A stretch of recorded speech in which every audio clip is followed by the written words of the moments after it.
Hello guys, my subscribers, my adventurers. Hello, good day, good evening, good morning, or whatever time of day it is where you are. I'm gonna make Easter bun for the first time, and never made it before. Hopefully it come out good, you know. I see all kind of people making Easter bun, including that lady from Grace. I just look at everybody's and I make up my own sort of recipe. I'm gonna see how it work out, because some of the stuff I see people do is not necessarily what I want to do. Anyway, 6 cups of flour, right? Or otherwise 3 pounds, right? 2 cups make a pound. All right, that's for the and I already put 4 teaspoons of baking powder in it. 4 teaspoons of baking powder. It's a good amount of flour, so you need the baking powder to make the thing rise. Putting in a teaspoon of salt. You could put more, but put less, so that if you need to add more, you can add more. Don't never put too much of a thing and then you can't change it. Right, so that's the salt. And these are the dry ingredients here, but I'm gonna continue with the heating of the other thing, of the liquid. I soaked some of these last night. These are raisins in some stout. I had half a bottle of stout. You know, I mix little stout with egg and milk and drink it. So I had half a bottle left. So I used it to soak these fruit and last night, including the cherries. Not last night, about 2 days now. So I've been soaking those. This is 1 cup of sugar. Anyway, I'm gonna put some stuff on the stove to melt and warm up, and I'll get to that. Anyway, it's 1 cup of sugar. I didn't measure the raisins, about 1.5 cups of raisins. I have a bottle of stout here that I'm gonna put in there. I'm gonna melt that butter, two stick of butter, and put in there. And this is molasses, about 1 tablespoon of molasses I'm gonna put in there. I have vanilla, little salt. I'm also gonna use some honey, and this is jam that I made yesterday, because some people use jam, and I like the idea. And this is almond essence. Now, most of these things I don't measure them. Oh, I switched the covers. This is almond essence. I'm gonna put maybe tablespoon or 1.5 tablespoon in there. I'm gonna put 4 eggs. I'm gonna beat them. When you beat your eggs, it lighten it up a little and make your stuff lighter. So I'm gonna beat the eggs, not just pour them in there. I'm gonna put a little browning, burnt sugar, whatever. It just need a tip of that, because that thing is very strong. What else am I leaving out? I have the vanilla, that, and that, and that. So I'm gonna put the stout in the pot now, and some of the liquid, so they can and the sugar, so they can melt. So in here is some of the you know, the stout that I had put in the fruit, and strain it off. So that's like a half bottle, or less than a half bottle of stout, and I'm putting a whole bottle of stout here now. So this is a whole bottle of, I'm using Guinness, but you can use Dragon, you know, I don't know if there's another stout, whatever stout you choose. And I'm putting in a little wine, maybe half cup of wine for now. I might add more. And I'm putting in the sugar. So I'm gonna mix that together, and I'm also gonna drop in the butter. Yeah, so I'm dropping in 2 sticks of butter. And I'm gonna turn on the stove. Okay. And let it warm, not hot, just warm, so the sugar melt and the butter melt. All right? And then we go to the mixing of everything else. It should be about you should put about 1 tablespoon to 1.5 tablespoon of molasses. I'm just doing it by eye right now. I just put some in there. I'm gonna put a little honey by eye, maybe 2 tablespoons of honey. I don't know. It's up to you if you want to put more or less. You don't want to put too much liquid and then it's too much for your flour, so you should limit your liquid. So the butter is melted with sugar. I don't feel any sugar grains at the bottom. So I'm just letting this cool now and continue.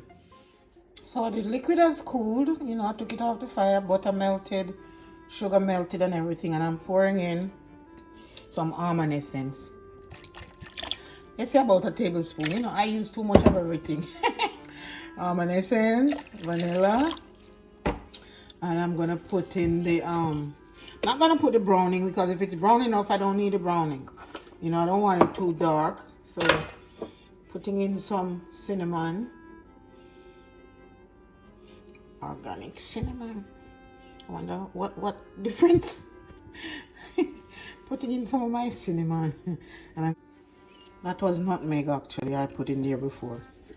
This is the cinnamon.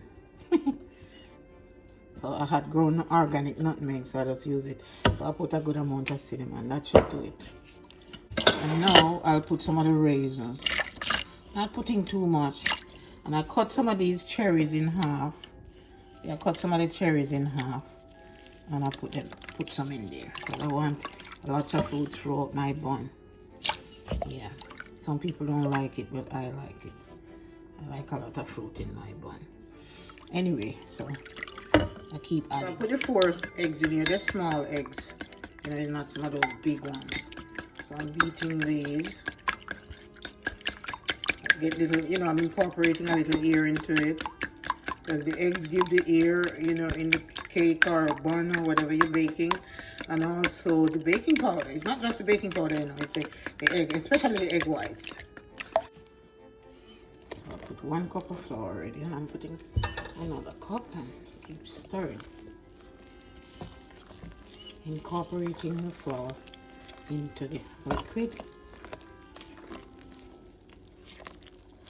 And I'll continue to do this until all the flour is finished.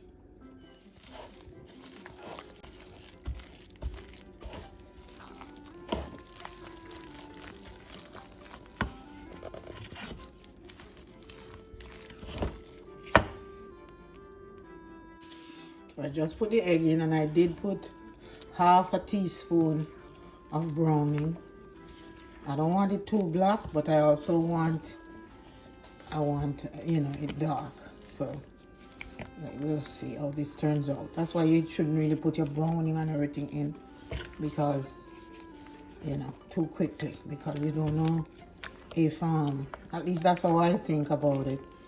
It's gonna be too watery, you know, and so on. You don't want to put, too dark.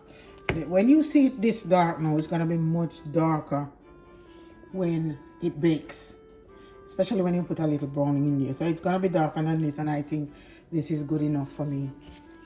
So that's that. So I'm going to stir it up. I think I put everything in already. Don't think I forgot anything. And then I bought these pans. So see, it's 8.5 inch by 4.9 whatever, by 2 whatever. See, that's the size, and it has the centimeter for those people in Canada and elsewhere that use the metric system. Right, okay. So I buttered the pans with butter. See, I use butter. I don't like to use oil or spray or what. Those are too light. Butter is the best thing to do in the bottom of your tins. So I buttered both of them, and now I'm gonna put a piece of grease paper in the bottom and the sides, and see so that my bun don't burn. So I finished mixing and stirring, and now I lined it. Cake tin. It didn't have to, but I'm worried that these are a little thin, so I lined it, and then I drop some cherries on top. A lot of these cherries, most of them are gonna fall to the bottom. So if you really want cherries on top, it's best to wait till it's almost baked, and then you put it on top. All right, so I'm just testing this out to see how well they're gonna hold up. If they fall down there, then I'll put some more on top. I'll put this at 315. I don't want to put it at 350 because it's a little too hot that way. I like to bake less. Sometimes I bake 290 or 300. I'll put this at 350 and I'll see how I like it.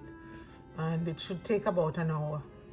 So now they're in, and I put them to bake at 315. So I'll see how long it takes. Gotta check the time. All right, so should bake within an hour or about an hour. Yeah, I conquered it. This is one of my buns. So it's not really hard to do, you know, as far as I see. I like when it have that split in the middle too. And it's split sometimes to let out air, and at least you get the heat going down the middle so you don't have something raw. And I have a lot of fruit on it, as you can see. I love a lot of fruit, so I fill it with fruit in and out. So the other one is the second one, but the members of my household don't necessarily like a lot of fruit, so I just pile the fruit on this one. And you can see, look here, you see how, let me see if I can show you. It is so soft. Oh, some of the paper still left on it. I did put grease paper, but look at it. And you don't have to be, it's nice, soft. See, look, very nice. Let me taste it. And it smells so good with all that spice and stuff inside of it. Really good. So yeah, this is how it come out. And if you want to try it, you can try it. I love the little taste of the fruit. I like the idea that I had soaked the fruit in the thing, because when you taste the fruit, they're not dry. A taste of wine. Well, all I need now is some Jamaican cheese. Then I have to get a tin of cheese. Yeah. To go with my bun. Happy Easter, everyone. Wish you all the good food and the fried chicken, fried fish, and Easter bun and cheese. Hopefully you're having some. Thanks for watching. About my guava jam. I made guava jam before. Jam jelly, whatever you want to call it. I made before, and it's on my channel. I'm going to put a link below to this guava jam. And it came out pretty good, and I make it a lot. I made one a couple weeks ago, and then I make again. So because I knew I was gonna do this bun recipe, so I wanted the jam to use to glaze it. So this is easy to make. You know, actually, I was surprised to know when we found out that Walmart sell guava in some little, they call them clamshell, plastic something. So see, last time I made it too thick. This time I made it a little less thick. I didn't even have to put no water in it to do the glaze because I wanted it to be sharp. So it's something you could do your own guava.